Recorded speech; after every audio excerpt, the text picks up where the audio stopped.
बिस्मिल्लाहिर्रहमानिर्रहीम। अस्सलाम वालेकुम नाज़रीन। वगर में सूरज ने आंखें दिखाना शुरू की तो शहरियों ने ठंडे मशरूबात की दुकानों का रुख कर लिया। हमारे नुमाइंदा अली मुगैरी के मुताबिक मौसम के शदीद गर्म होते ही ठंडी ठंडी थादल की मांग में भी इजाफा हो गया है।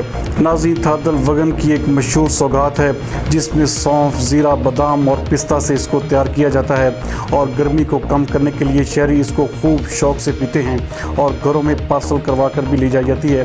शहरियों का कहना है कि एक तो गर्मी की लोड शेडिंग और लॉकडाउन में हमें परेशान कर रखा है, इसलिए गर्मी से बचने के लिए ऐसे मशरूबात का इस्तेमाल करके गर्मी को मिटा रहे हैं। शहरियों का मज़ीद कहना था कि थादल हमें पीने से इंतहाई सुकून मिलता है। ऐसे मशरूबात का इस्तेमाल गर्मियों में लाजमी तौर पर हर शहरी को करना चाहिए।